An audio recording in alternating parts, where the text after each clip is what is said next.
We're here in Bedford, Virginia, which is on the National Civil War Trail, and for good reason, because of course many men from Bedford and the surrounding Franklin County served in the Army of Northern Virginia. One of the units those men served in was the 2nd Virginia Volunteer Cavalry. So fast forward from 1861 to 1864, this company saw action at many places, from 1st and 2nd Bull Run to Antietam and Fredericksburg and Gettysburg. Well, in 1864, the Confederacy was in dire straits.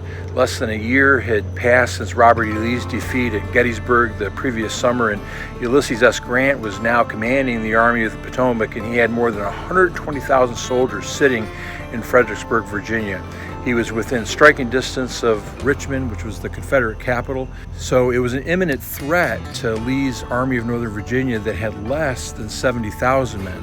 Secretary of War Edwin Stanton directed a young and dynamic Colonel Ulrich Dahlgren and Brigadier General Hugh Kilpatrick to plan a raid on Richmond.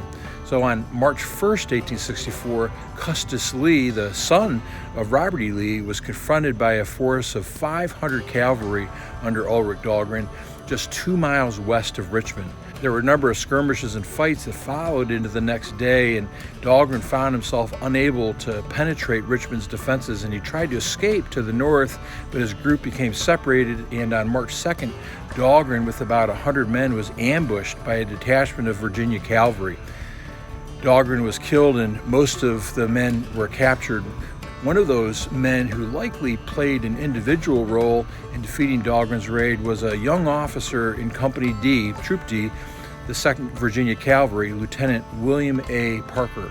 And this is the gravesite of Lieutenant Parker. We don't know much about him except that he was the oldest of many children. His father, Joseph Parker, was a Baptist minister who was also a slaveholder. They lived in Franklin County in a large brick home constructed by his slaves at the mouth of the Blackwater River, and I'm told that that house still stands.